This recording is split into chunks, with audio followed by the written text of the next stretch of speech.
পাহাৰৰ মাজে মাজে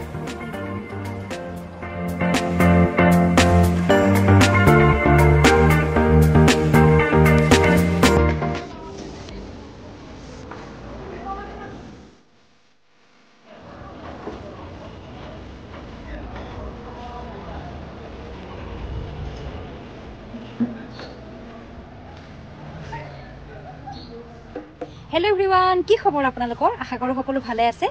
আজি মই আহিছো হাজো আৰু হাজোৰ মই ফাৰ্স্ট টাইম আহিছো হয়গ্ৰীব মাধৱ মন্দিৰলে আৰু এই মন্দিৰটো হৈছে এটি বুৰঞ্জী প্ৰসিদ্ধ মন্দিৰ আৰু এই মন্দিৰটো আছে মণি পৰ্বত নামৰ এটি টিলাৰ ওপৰত আৰু টিলাটোত উঠিবলৈ বহুতখিনি যাব লাগে উঠি ওপৰলৈ আৰু আহি আছো আৰু তাত পূজা কৰিবৰ কাৰণে আমি এখন থালো লৈছো তেতিয়াহ'লে আপোনালোককো দেখাম এই মন্দিৰটো গতিকে আহক আমি ভিডিঅ'টো আৰম্ভ কৰোঁ।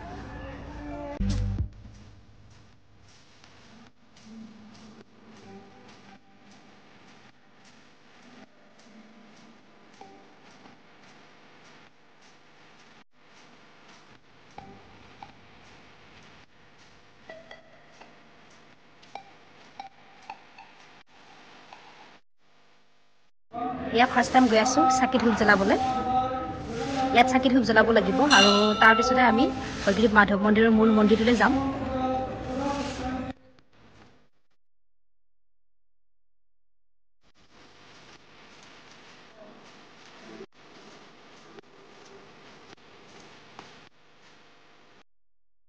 এইটোৱে হৈছে হয়গ্ৰীব মাধৱ মন্দিৰৰ মূল মন্দিৰটো আৰু এতিয়া আমি ভিতৰত সোমাই যাম।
হয়গ্ৰীব মাধৱ মন্দিৰ দৰ্শন কৰি আহিলো সঁচাই বহুত ভাল লাগিল আৰু এইবাৰ আমি গৈ আছো পুৱামক্কা আৰু ইয়াৰ পৰা ওচৰতে আছে পুৱামক্কা 3 কিলোমিটাৰ মান দূৰতে সবলোক মোৰ লগত একেলগে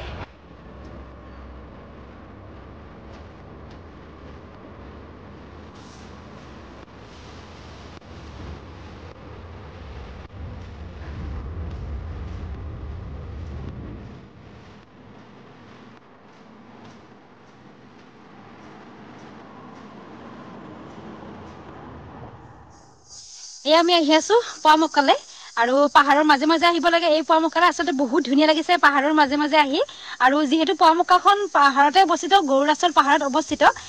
সো গৈ আছে এতিয়া আৰু আপোনালোককো দেখাই আছো সেই পুৱামক্কা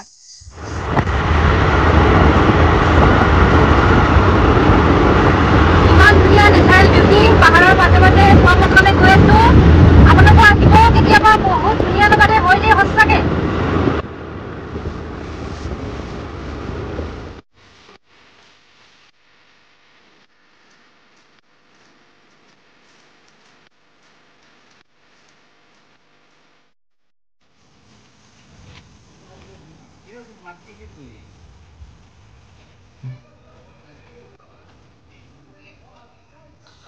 এয়া আমি আহি পালো পুৱামক্কালে আৰু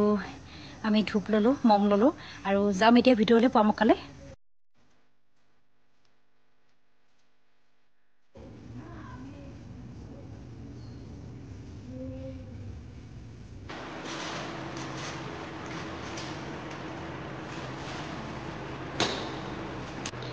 এয়া মই পোৱামক্কাৰ ভিতৰত আছোঁ আৰু এই পোৱামক্কা আছে গুৰুৰাচল পাহাৰৰ ওপৰত আৰু এই পোৱামক্কাটো মুছলমানসকলৰ পবিত্ৰ স্থান বুলি জনা হয়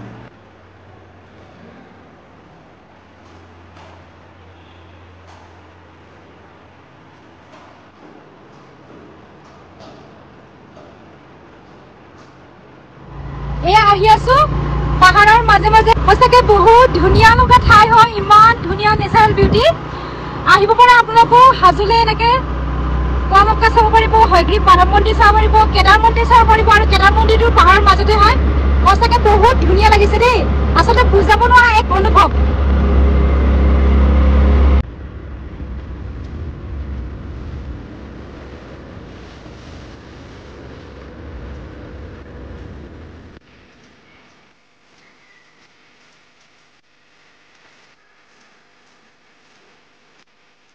এবাৰ আমি আহিলো কেদাৰ মন্দিৰ এইটো একদম ধুনীয়াকৈ পাহাৰৰ মাজে মাজে আহিব লাগে বহুত ধুনীয়া ভিউ হয় সঁচাকৈ আহি বহুত ভাল লাগিছে গৈ আছোঁ এতিয়া উঠি উঠি ওপৰলৈ তাত কি দেখা পাওঁ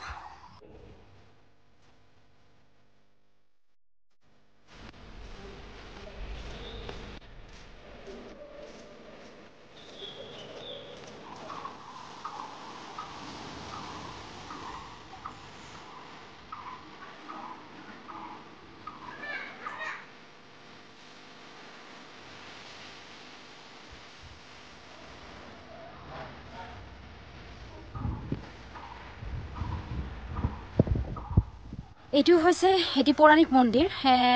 ইয়াত আৰু শিলেৰে খোদিত বিভিন্ন ধৰণৰ বস্তুবোৰ আছে আৰু এই মন্দিৰটো একদম ধুনীয়াকৈ পাহাৰৰ মাজত অৱস্থিত সঁচাকৈ পৰিৱেশটো বহুত ধুনীয়া লাগে আহিব কেতিয়াবা আপোনালোকেও যদি সময় পায় সঁচাকৈ বহুত ভাল লাগিছে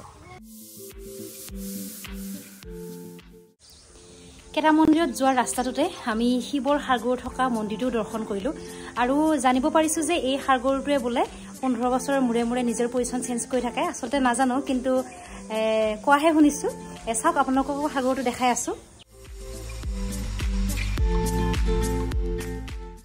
এবাৰ আমি আহিলোঁ নেতাৰ ধুবুনিঘাট চাবলৈ আৰু পৌৰাণিক কথা মতে ইয়াতেই বোলে নেতাই কাপোৰ ধুইছিলে এই ঘাটটোতে আৰু আপোনালোকে নিশ্চয় জানে বেউলা লক্ষীন্দৰৰ যিটো কাহিনী আছিলে পৌৰাণিক কাহিনী সেই কাহিনী মতে লক্ষীন্দৰক যেতিয়া সাপে খুটিয়াইছিলে তেতিয়া এখন ভেলত উটুৱাই দিয়া হৈছিলে আৰু সেই ভেলখন বোলে আহি ইয়াতেই ৰৈছিলে আপোনালোকক মই ভেলখন ৰোৱা জেগাটো ৰোৱা মানে ভেলখন ইয়াতে আহি খুন্দিয়াইছিলে নিজে নিজে ৰৈছিলে আৰু সেই জেগাটো মই আপোনালোকক দেখুৱাই আছোঁ আৰু লক্ষীন্দৰৰ লগত আপোনালোকে জানে নিশ্চয় বেউলাও আহিছিলে আৰু তেতিয়া ইয়াতে নেতাক লগ পাইছিলে নেতাৰ ধুবুনিঘাটটো আপোনালোকে চাব পাৰে দেখাইছোঁ আৰু ইয়াতে নেতাই কাপোৰ ধুইছিলে আৰু এইটো হৈছে মানে পানী যোৱা ৰাস্তা মানে ইয়াৰ স্থানীয় মানুহৰ পৰা গম পাইছোঁ যে এইটো ৰাস্তাৰে বোলে পানী গৈছিলে কাপোৰ ধুতে এইবিলাক পৌৰাণিক কথা হয় আমিও অকণমান অকণমান শুনিবলৈ পাইছোঁ আৰু জানিব পাৰিছোঁ যে এই ৰাস্তাটোৰে বোলে সাপ গৈছিলে চিন হৈ আছে কিন্তু যোৱাটো এতিয়াও এইবাৰ আমি চাব আহিলোঁ ভীমৰ চৰিয়া মানে যিটো চৰিয়াত ভীমে ভাত খাইছিলে আপোনালোকক দেখাই আছোঁ সেই ভীমৰ চৰিয়াটো চালে গম পাব আচলতে কিমান ডাঙৰ হয়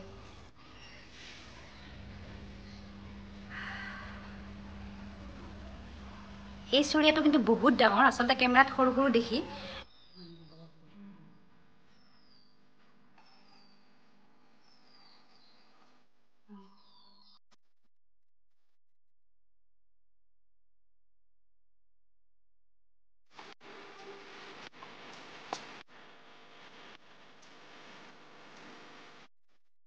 আহি আহি পাহাৰৰ মাজত ইমান ধুনীয়া ভিউ পইণ্ট এটি পাইছোঁ আচলতে ইমান ধুনীয়া লাগিছে এই পৰিৱেশটো অকণমান সময় ৰৈছোঁ ইয়াতে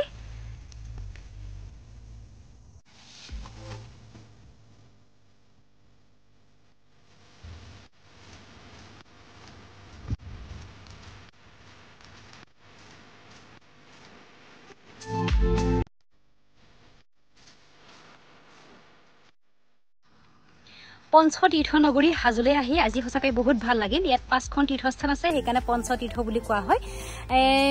ইমানেই ভাল লাগিল কাৰণ গোটেইকেইখন তীৰ্থস্থান ইয়াত পাহাৰৰ মাজত অৱস্থিত আৰু পাহাৰৰ মাজত বুলি ক'লেতো ক'বই নালাগে ইমান ধুনীয়া নেচাৰেল বিউটি সঁচাকৈ আপোনালোকেও আহিব কেতিয়াবা যদি সময় পায় বহুত ভাল পাব আহি আৰু আমাৰ ভিডিঅ'টো আজি এইখিনিতে সামৰণি মাৰিম আৰু শেষত ইয়াকে কওঁ যদি আপোনালোকে মোৰ ভিডিঅ'টো চাই ভাল পাইছে তেতিয়াহ'লে ভিডিঅ'টো লাইক কৰিব কেনে পালে কমেণ্ট কৰিব আৰু মোৰ চেনেলটো কিন্তু ছাবস্ক্ৰাইব কৰিবলৈ একেবাৰে নাপাহৰিব থেংক ইউ